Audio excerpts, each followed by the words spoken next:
Selamat mendengarkan podcast ini. Meneruskan apa yang saya sampaikan di pertemuan yang lalu, kita masih dalam tema besar ucapan bahagia, dan kita membahas tema berbahagialah orang yang miskin di hadapan Tuhan. Miskin, petokos. Orang yang miskin di hadapan Allah adalah orang yang menyadari bahwa keadaannya belum seperti yang Tuhan kehendaki. Saudara, tidak banyak orang yang benar-benar memiliki kesadaran ini. Kesadaran yang benar, kesadaran yang patut. Banyak orang sadar bahwa dirinya memang orang berdosa. Banyak orang sadar bahwa dirinya orang yang masih duniawi. Banyak orang sadar bahwa dirinya orang yang hidup di dalam kesalahan. Tetapi tidak sungguh-sungguh melihat bahwa ia belum menjadi seperti yang Allah kehendaki. Banyak orang Kristen hanya sampai pada kesadaran dirinya orang berdosa, tetapi tidak menghubungkan, tidak mengkaitkan dengan kenyataan bahwa Allah menetapkan target, menetapkan tujuan, menetapkan goal untuk setiap individu menjadi seperti yang Allah inginkan. Memang tipis sekali bedanya orang yang menyadari dirinya orang berdosa dan juga menyadari bahwa dia belum menjadi manusia seperti yang dikehendaki oleh Allah. Dengan orang yang menyadari dirinya orang berdosa, tetapi tidak menyadari bahwa dia belum menjadi manusia seperti yang Allah kehendaki. Yang kedua ini, saudaraku, orang yang menyadari dirinya orang berdosa, duniawi, jahat, masih banyak kesalahan, tetapi tidak menyadari kenyataan bahwa ia belum menjadi seperti yang Allah kehendaki. Dua-duanya bisa minta ampun kepada Tuhan atau mengaku berdosa di hadapan Tuhan. Tetapi orang yang menyadari bahwa keadaannya belum seperti yang Allah kehendaki, ada usaha untuk merubah diri, tidak melakukan hal yang sama, dengan perjuangan untuk bukan saja tidak berbuat dosa lagi, tetapi membunuh, mematikan potensi dosa di dalam dirinya.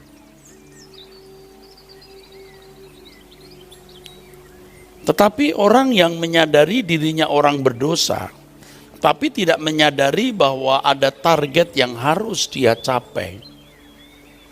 Ia tidak menyadari dia belum seperti yang Allah kehendaki.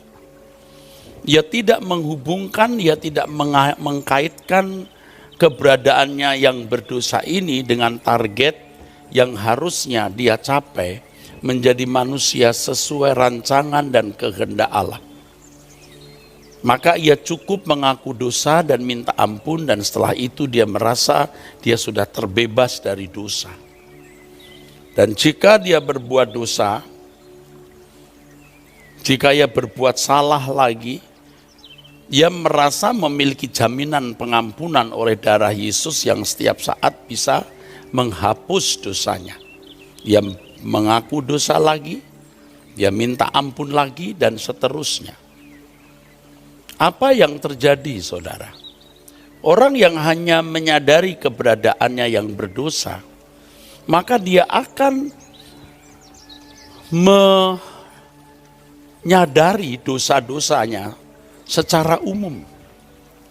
Dia tidak akan mampu bertumbuh terus untuk mendeteksi setiap kemelesetan di dalam dirinya. Berbeda dengan orang yang menyadari bahwa dia belum menjadi seperti yang Allah kehendaki. Dia mengakui dosa kesalahannya. Dia punya komitmen untuk mengubah diri.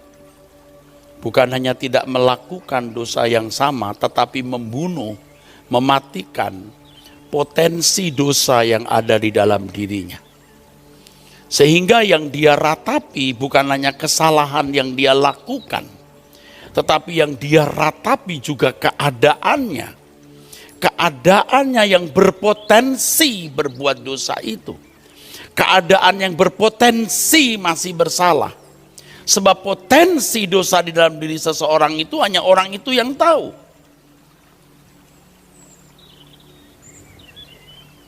Kalau seseorang misalnya, kasarnya saja dulu, contoh ekstrimnya mencuri, korupsi. Orang Kristen yang baik mengaku dosa mencurinya, ya, dosa mencurinya lalu minta ampun. Ya, dipandang baik. Tetapi dia bisa tidak menyadari ia belum menjadi seperti yang Allah kehendaki. Ia hanya meratapi perbuatan dosa yang dia lakukan itu, yang memang bisa memiliki dampak sosial, bisa sampai pada dampak hukum. Tapi orang Kristen yang mau sempurna bukan hanya baik, ia bukan hanya menyadari kesalahan itu, tapi dia juga meratapi keberadaannya yang berpotensi korupsi tersebut, saudara. Jadi yang dia ratapi bukan hanya perbuatan salah yang bisa berdampak sosial, artinya malu dilihat orang, atau berdampak hukum di mana bisa masuk penjara. Tetapi yang dia sesali adalah keberadaannya di mana ada potensi mencuri itu. Nah, orang-orang seperti ini akan terus digarap Tuhan. Bukan hanya masalah uang, nanti masalah yang lain juga. Kejujuran yang lain. Jadi saudaraku sekalian, kita harus memiliki ambisi yang kuat. Dan tepatnya kita harus memiliki satu-satunya ambisi yang mendorong kita menjalani hidup. Ambisi itu adalah menjadi manusia seperti yang Allah inginkan. Saya akan mengulang apa yang saya sampaikan berkali-kali dan ini akan terus saya ulangi. Setiap kita itu memiliki personality yang berbeda-beda atau kepribadian yang berbeda-beda. Dan ini merupakan kekayaan kerajaan surga. Seandainya Adam dan Hawa tidak jatuh dalam dosa, ia memiliki anak cucu yang beragam personalitinya, beragam kepribadiannya. Dan itu kekayaan dari Allah yang menciptakan setiap individu itu unik tiada duanya. Nah, bagaimana seseorang memiliki keunikan yang itu bisa menjadi hiasan abadi bagi Allah? Ya, si A tidak akan sama persis dengan si B tidak sama persis dengan si C dan D walaupun lahir sebagai anak kembar tidak mungkin sama persis. Nah, itu luar biasa. Dan bagaimana setiap individu ini menjadi makhluk yang luar biasa dengan dasar karakter seperti Yesus atau seperti yang Allah kehendaki, segambar dan serupa. Jadi kalau seandainya manusia tidak jatuh dalam dosa, manusia bisa bukan hanya segambar dengan Allah, memiliki pikiran dan memiliki perasaan, tapi juga memiliki keserupaan, artinya kemampuan untuk bertindak selalu sesuai dengan pikiran dan perasaan Allah. Setiap individu berbeda-beda. Pengalaman hidup yang dijalani juga berbeda-beda. Kasus-kasus hidup yang dijalani, dialami, yang berlangsung dalam hidupnya juga berbeda-beda. Keputusan demi keputusan yang diambil sesuai dengan konteks masalah yang dihadapi masing-masing berbeda-beda. Tapi kesamaannya satu, selalu bertindak sesuai dengan pikiran perasaan Allah. Nah, ini yang tadi saya katakan sebagai dasar dari karakter segambar serupa dengan Allah. Dan itu ciri karakter Putra Tunggal Allah yang agung, Tuhan kita Yesus Kristus. Nah, saudaraku, Tuhan memiliki rancangan yang luar biasa atas setiap individu ini. Bagaimana setiap kita menjadi pribadi yang unik, tiada duanya, yang dalam segala hal yang kita lakukan selalu sesuai dengan pikiran dan perasaan Allah.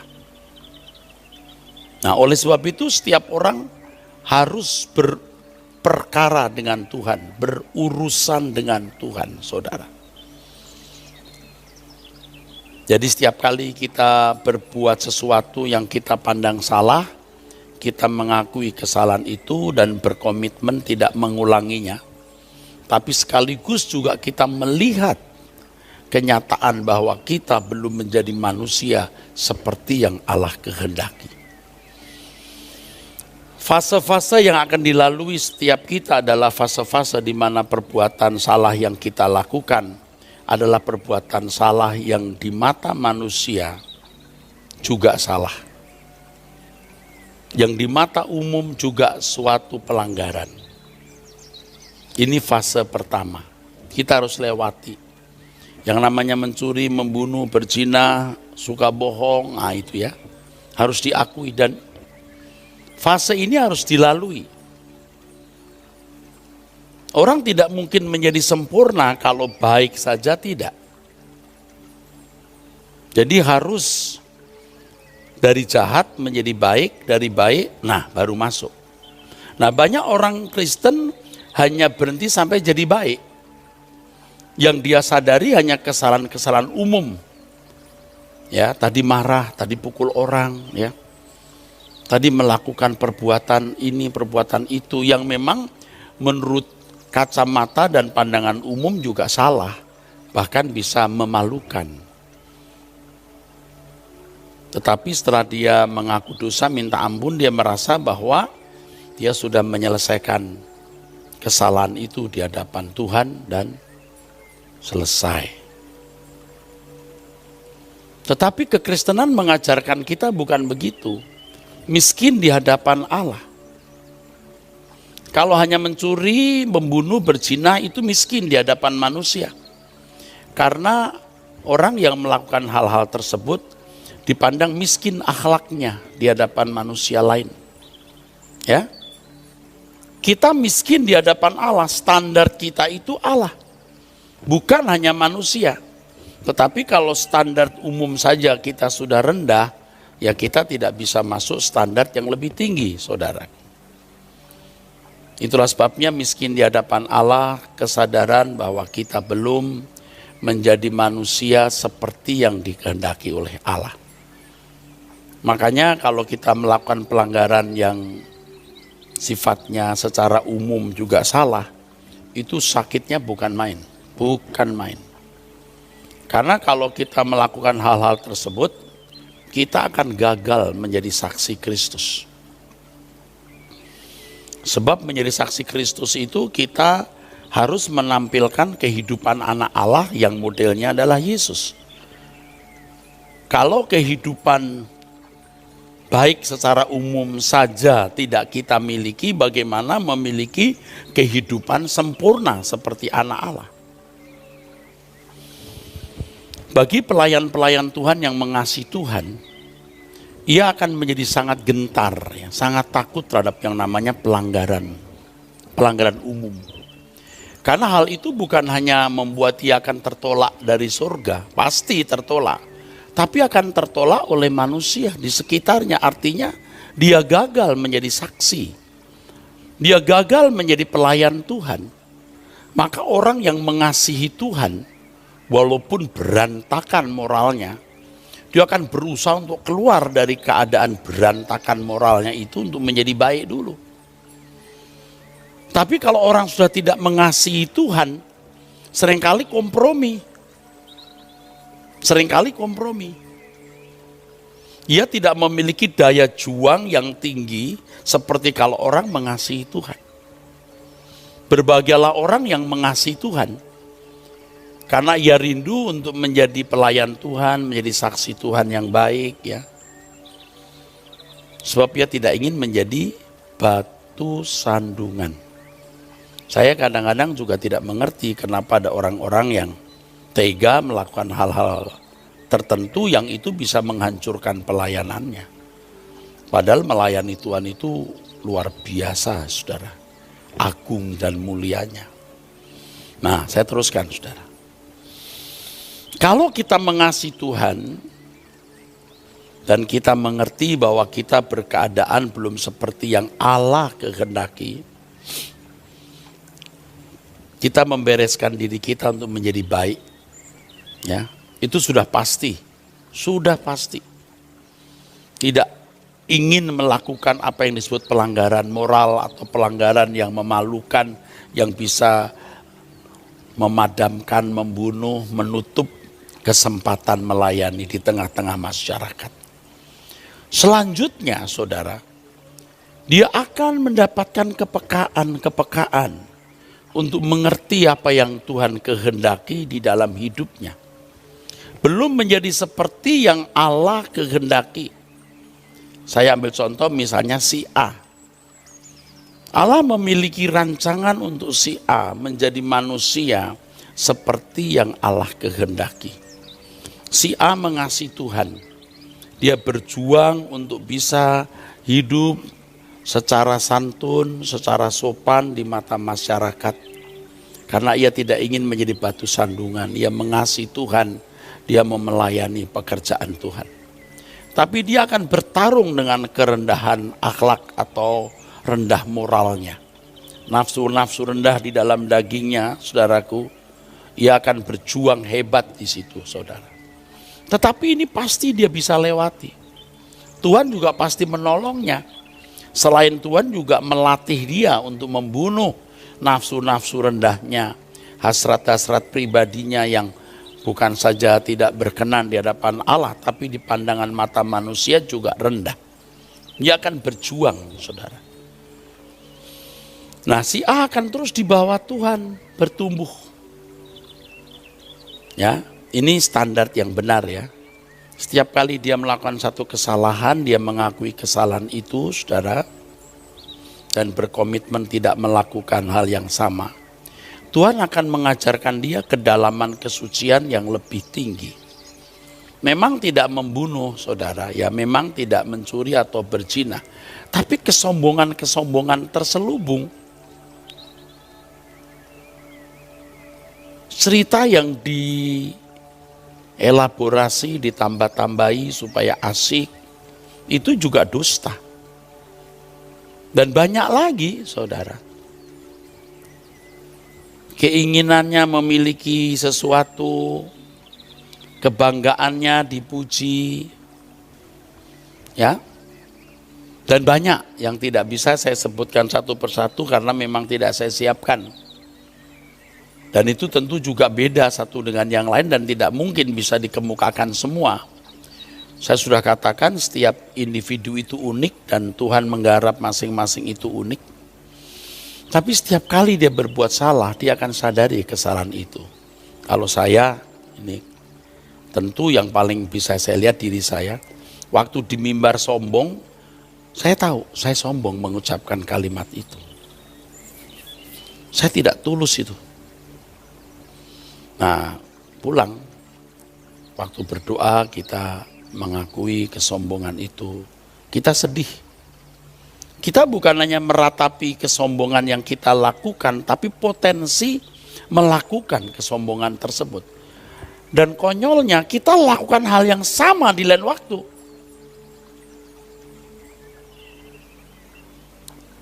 Kita ketemu orang, kita say hello tapi tidak tulus. Nah, kita akui kesalahan itu. Kita sedih kenapa tidak tulus ya. Konyolnya di lain kesempatan kita buat lagi hal yang sama. Nah, kita ratapi keadaan itu. Nah, setiap orang memiliki kekurangan-kekurangan atau kelemahan masing-masing yang berbeda, saudara. Nah, saudaraku, Tapi orang yang menyadari bahwa keadaannya belum seperti yang Allah kehendaki, seperti dalam Matius pasal 5 ayat yang ketiga, ia memiliki kerajaan Allah. Maksud saya dia memiliki kerajaan surga. Berbahagialah orang yang miskin di hadapan Allah. Demikian firman Tuhan, saudaraku, di dalam Matius pasal yang kelima ayat yang ketiga, ya saudara. Berbahagialah orang yang miskin di hadapan Allah, karena merekalah yang empunya kerajaan surga. Bicara mengenai empunya kerajaan surga ini jangan hanya dipahami memiliki kerajaan secara fisik nanti di langit baru bumi baru. Itu sudah pasti. Tetapi memiliki kerajaan Allah itu mulai sekarang. Mulai hari ini, ketika masih hidup di bumi sudah empunya kerajaan Allah. Saudara, bagaimana ya? Saudara bisa sadar ya? Tentu ada yang sudah sadar tapi banyak yang belum. Jangan saudara pikir ya, surga itu tempat pembuangan yang nyaman. Sehingga Anda berharap kalau mati nanti masuk surga. Tapi selama hidup, saudara tidak serius sungguh-sungguh mau masuk surga. Selama di dunia masih menikmati dunia, dan setelah mati jangan masuk neraka. Anda tidak bisa menikmati surga hari ini. Anda tidak bisa menikmati surga nanti kalau tidak bisa menikmati surga hari ini. Anda tidak akan pernah menjadi baik dalam kerajaan Allah kalau tidak mulai baik sekarang. Jadi kalau orang hari ini jahat, ya sudah pasti di neraka aja. Jangan berpikir bahwa setelah masuk surga biar jahat juga masuk saja. Karena dosa-dosanya diampuni. Tetapi potensi dosanya tidak dibereskan, tidak apa-apa. Nanti di sana juga tidak ada setan lagi. Di sana juga tidak ada bujukan berbuat dosa lalu jadi baik. Tidak. Itu keliru, saudaraku. Kuduslah kamu sebab aku kudus itu sejak di bumi. Bukan nanti kamu akan jadi kudus. Kamu harus sempurna seperti Bapa itu diucapkan di bumi dan harus digelar di sini. Keluarlah kamu dari antara mereka dan jangan menjamah apa yang najis. Itu sejak di bumi, bukan nanti. Bukan sekarang najis tidak apa-apa, tapi di surga nanti nggak ada kenajisan. Jadi kamu biarpun sekarang najis, nanti masuk jadi suci. Nggak bisa. Ya kamu dipanggil bukan untuk melakukan yang cemar. Siapa yang menolak ini menolak Allah sejak di bumi. Aku tidak kenal kamu karena kamu tidak melakukan kehendak Bapa. Nyala kamu. Jangan berpikir hari ini tidak melakukan kehendak Allah, nanti di surga bisa melakukan kehendak Allah, jadi masuk saja. Ini loh, gimana menjelaskan ke orang-orang hari ini tuh? Nggak ngerti saya. Sebab dikesankan, walaupun tidak secara terang-terangan bahwa dosa sudah diampuni, apapun keadaannya nanti masuk surga. Ini jahat sekali, saudara. Wah, ini jahat sekali ajaran ini. Tetapi telah terbangun peta teologi seperti ini. Bangunan teologi seperti ini di pikiran banyak orang Kristen. Kalau Anda tidak menikmati damai sejahtera Allah hari ini, Anda tidak bisa menikmati damai sejahtera Allah di surga. Jangan Anda berpikir sekarang kita menikmati sukacita dunia, tapi nanti mati langsung berubah. Itu melecehkan Allah. Nah, yang saya mau katakan sekarang, Anda tidak bisa memiliki kerajaan Allah nanti kalau tidak memiliki kerajaan Allah sekarang. Itulah sebabnya doa Bapa kami dimulai dari datanglah kerajaanmu di bumi. Bukan nanti, di bumi. Artinya orang yang tidak hidup dalam pemerintahan Allah di bumi tidak akan bisa hidup di pemerintahan Allah nanti di kekekalan. Ngeri, saudara. Yang memerintah hidup saya siapa hari ini? Kalau agama bisa membuat orang diperintah oleh agama, hukum-hukum itu bisa mengatur hidup seseorang. Agama Yahudi Dengan Tauratnya membuat manusia-manusia di zaman perjanjian lama hidup di dalam pemerintahan Allah yang menggunakan instrumen hukum. Tapi mereka bukan menjadi anak Allah. Umat perjanjian baru itu anak-anak Allah. Instrumennya Roh Kudus. Harus hidup di dalam pimpinan Roh Kudus. Maka secara hukum harus sudah baik dulu. Baru setelah itu kesombongan terselubung, ketidaktulusan dikupas. Dan orang bisa hidup di dalam pemerintahan Allah melalui dan di dalam Roh Kudus. Jadi orang yang miskin di hadapan Allah, orang yang menyadari keadaannya belum seperti yang Allah kehendaki, baru bisa hidup di dalam pemerintahan Allah. Itu yang namanya empunya kerajaan surga.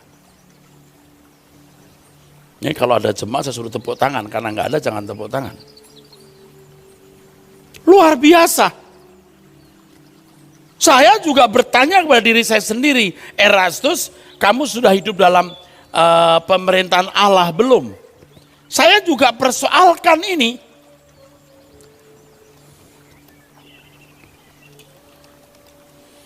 Saya menyadari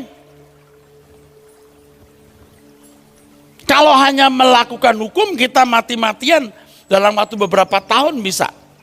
Tapi kalau hidup dalam pemerintahan Allah yang segala sesuatu yang kita pikirkan selalu sesuai dengan pikiran perasaan Allah, itu yang berat. Kita jadi bisa mengerti mengapa di Matius pasal 18 ayat yang ketiga, saya sudah sampaikan di pertemuan yang lalu, kalau kamu tidak bertobat dan menjadi seperti anak kecil, kamu tidak masuk surga.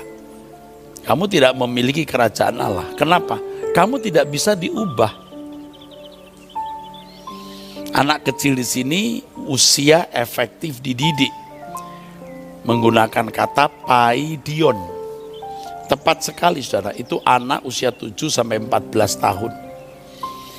Kalau di dalam Yohanes 1 ayat 12 dan 13 yang menerimanya diberi kuasa supaya menjadi teknon. Artinya keturunan, bergen. Bergen, memiliki gen yang sama dengan Bapa.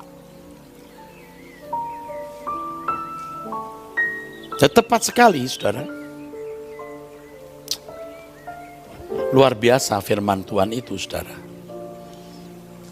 Kalau kamu tidak bertobat dan menjadi seperti anak. Di bagian lain dikatakan kalau kamu tidak melepaskan diri dari segala milikmu, kamu tidak dapat jadi muridku. Artinya tidak bisa diubah. Makanya kalau orang interestnya tidak pada fokus yang benar, tidak bisa diubah. Anak itu tidak punya banyak interest. Pokoknya nurut saja dididik. Nah kalau orang banyak interest, tidak bisa. Makanya dengan melepaskan diri dari segala milik itu, sebenarnya interestnya hanya diarahkan untuk satu hal, yaitu kerajaan Allah. Dan itu sulit sekali. Tapi kalau saudara sudah belajar terus, nanti saudara bisa mengerti firman Tuhan yang mengatakan bahwa jalan Tuhan itu sempit, itu memang dipandang dari kacamata umum. Ada jalan Tuhan itu sempit. Berjuanglah karena jalan sempit. Itu artinya susah. Tapi kalau Anda sudah masuk di jalan itu, maka jalan itu tidak menjadi sempit seperti orang. Bahkan seakan-akan menjadi lebar. Jadi lebar bagi kita. Oh bisa. Yang sebelumnya kita bilang tidak bisa, jadi bisa.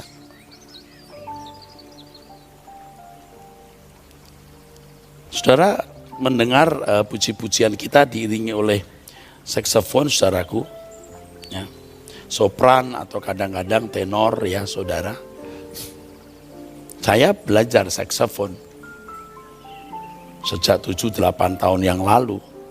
Atau mungkin juga lebih. Tapi tidak profesional karena hampir-hampir tidak saya sentuh lagi. Cuman kadang-kadang saya bersihkan, saya tiup-tiup sebentar, taruh lagi. Belajar trompet, tet. Wah trompet apalagi saudara. Hanya ada 3 pencetan. Bagaimana bisa membuat belasan nada?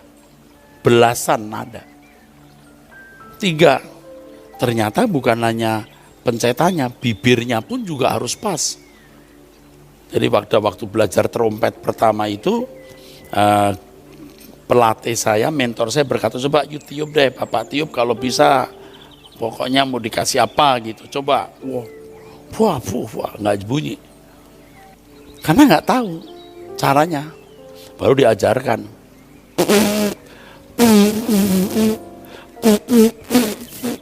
Jadi kita mulai belajar bagaimana kita punya bibir menekan itu mouthpiece kita, embouchure kita harus pas. Baru totita totit tototitot tatotit totatitat detit det tut. Wah, itu kalau niup kencengnya enggak kira-kira saudara, tetangga kanan kiri bisa dengar karena nggak bisa pelan. Dulu yang kita lihat ini apa? Gigi bunyi aja nggak bisa, tapi bisa juga kemudian. Jadi tidak sulit, sama seperti saksofon, begitu banyak, tapi lama-lama bisa juga, walaupun tidak profesional. Dulu sebelum kebaktian saya sering mengajak pemain musik mengiringi saya. Sekarang sudah waktunya sudah tidak ada ya saudara. Udah begitu banyak, udah banyak masalah, penuh. Lagi pula ada yang lebih profesional, waduh, bisa bikin saya minder nih. Belum niup juga udah gak berani niup. Bagian dia deh, masuk saya mengambil bagiannya. Rezeki masing-masing ya. Rezeki gak kemana-mana bro ya. Rezeki saya pembawa firman Tuhan, you punya rezeki di saksofon ya. Masa rezeki orang digeser? Jadi gak sulit lagi. Walaupun tidak profesional. Orang kalau menjalani itu bisa. Yang namanya hidup suci itu kan dulu kita pikir awang-awang gitu. Aduh gak bisa. Tapi ketika kita mulai menjalani, kita urai, lama-lama bisa juga. Oh begitu ya. Untuk tulus itu begitu. Waduh. Untuk belajar tulus, saya kira puluhan tahun saudara. Sekarang juga saya belum lulus. Tulus dengan semua orang, tulus menghargai orang lain dengan sepatutnya. Itu tidak gampang. Hati yang bersih, tidak menaruh dendam, kebencian, dilukai tapi mengampuni dengan tulus. Wah, itu tidak gampang. Tapi bisa. Tuhan akan tuntun kita dan itu asik sekali. Dan kita akan melihat kemuliaan Allah melalui tuntunannya, di mana kita melihat keagungannya yang mau dikenakan di dalam hidup kita. Kita seperti belajar mengenakan jubah kebesaran Tuhan. Jadi kalau orang bisa mengalami Tuhan dan membuktikan keberadaannya dengan mujizat, luar biasa itu. Anda bisa mengalami Tuhan dan membuktikan keberadaan Allah dengan perubahan. Perubahan yang nyata di dalam hidup. Anda bisa berkata, Allahku hidup. Allahku nyata. Dari mana? Dari pengalaman demi pengalaman tersebut. Maka orang harus merasa miskin di hadapan Allah. Firman Tuhan mengatakan, aku menolak. Allah menolak. Dalam bahasa aslinya antitasetai. Orang yang congkak, orang yang sombong. Aduh, ini jarang ada ayat yang sampai begitu keras. Allah reject, antitasetai, menolak orang yang sombong. Kesombongan itu dibenci oleh Allah. Jadi banyak orang yang kelihatannya rendah hati terhadap sesamanya. Ya memang dia rendah hati dalam ukuran umum. Tetapi tidak merendah hati di hadapan Allah. Malah jadi sombong. Aku rendah hati loh. Ya enggak ngomong gitu, tapi ada suara, aku itu santun loh. Semua orang juga mengakui aku santun. Aku bermoral loh. Orang juga mengakui, orang di sekitarku mengakui aku santun. Orang juga mengakui aku ini orang baik, bermoral. Tetapi dia tidak rendah hati di hadapan Allah. Karena dia tidak memperkarakan apakah keadaannya menjadi seperti apakah keadaannya seperti rancangan Allah. Apakah dia sudah berkeadaan seperti yang Allah kehendaki. Nah, ini urusan dengan Tuhan, saudara. Yang ini urusannya dengan Tuhan, guru agung kita. Ini urusannya dengan Tuhan, di mana Roh Kudus menuntun setiap individu untuk itu. Nah, jadi yang penting di sini harus saya tegaskan, orang tidak memiliki kerajaan Allah nanti kalau tidak memiliki kerajaan Allah hari ini. Dan orang tidak memiliki kerajaan Allah hari ini kalau tidak miskin di hadapan Allah. Bagaimana orang bisa miskin di hadapan Allah? Nah, itu tergantung individu. Anda mau nggak merasa miskin? Kalau Anda tidak mau, ya nggak bisa. Tetapi kalau Anda mendengar firman ini, lalu Anda berkata, aku mau. Anda praktek, Anda akan dipimpin Roh Kudus. Belajar memiliki moral yang baik dulu di mata manusia. Lalu nanti belajar, nanti berkembang lagi memiliki moral yang baik di mata Tuhan. Luar biasa, saudaraku. Luar biasa. Makanya saudara harus belajar terus kebenaran firman Tuhan. Amin.